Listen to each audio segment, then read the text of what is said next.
Some stories don't shock because they're loud, but because they're quietly invasive, and this is one of them. Long before lawsuits, interviews, or public fallouts, Prince Harry claims there was a moment when his private life was laid bare in a way that felt impossible to explain.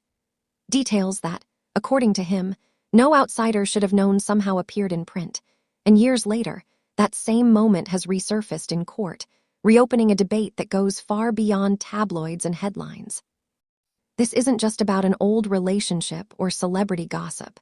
It's about trust, privacy, and how far the media may have gone to cross a line most people never see until it's too late.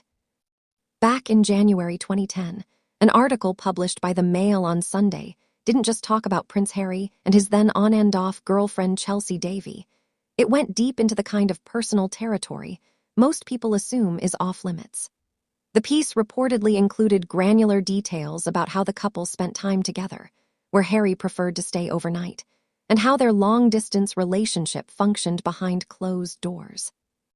According to Harry's legal team, this wasn't harmless reporting or surface-level gossip, but information so specific that it immediately raised questions about how it had been obtained in the first place, especially when neither Harry nor Chelsy had publicly shared anything close to that level of intimacy. What makes this case unusual is how firmly Prince Harry has denied the possibility of a friendly leak.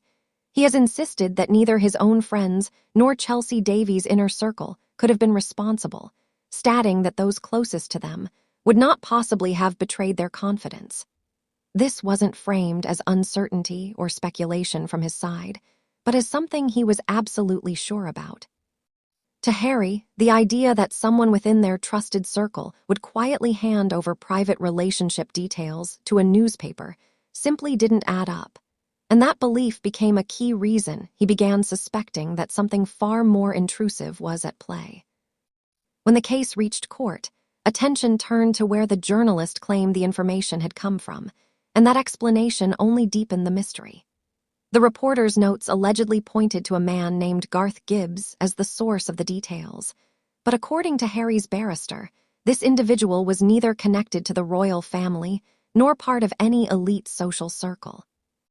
Instead, he was described as living quietly in semi-retirement on the Isle of Wight, largely removed from the world Harry and Chelsy inhabited, making it, in the words used in court, utterly implausible that he could have supplied such intimate and specific information.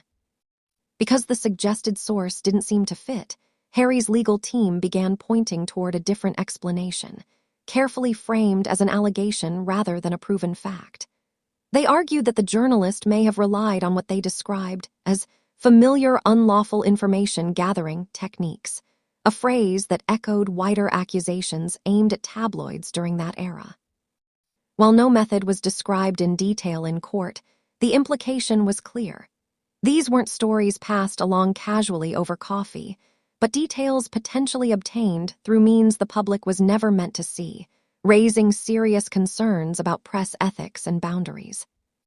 Beyond the legal arguments, the case also pulled back the curtain on how deeply this situation affected Harry on a personal level. In written evidence, he described feelings of distress and paranoia, explaining how incidents like this contributed to a constant sense of being watched and targeted. According to his barrister, Harry believes he has endured a sustained campaign of attacks, particularly after daring to challenge powerful media organizations publicly.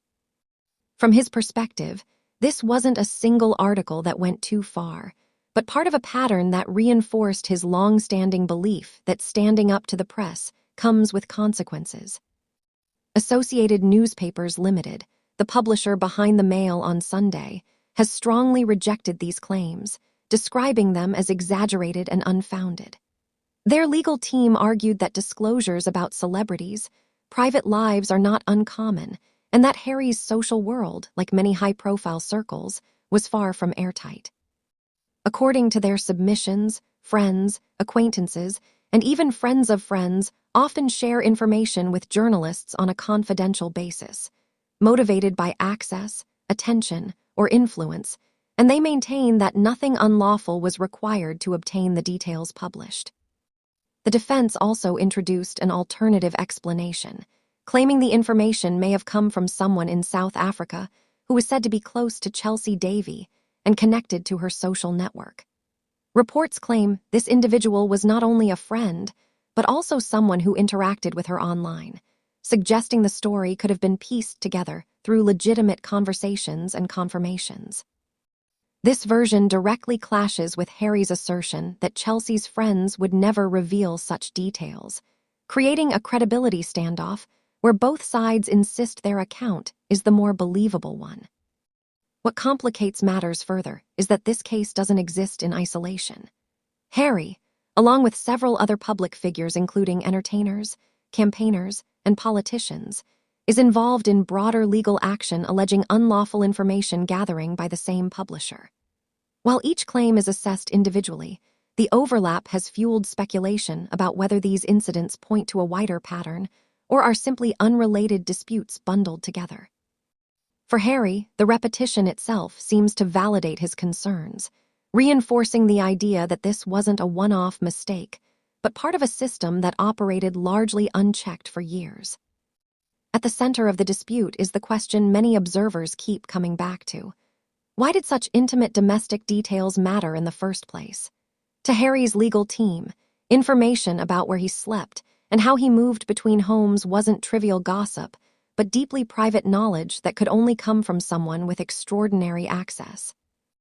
They argue that focusing on these specifics reveals exactly how invasive the reporting allegedly was, turning ordinary relationship behavior into content designed to feed curiosity without regard for personal boundaries.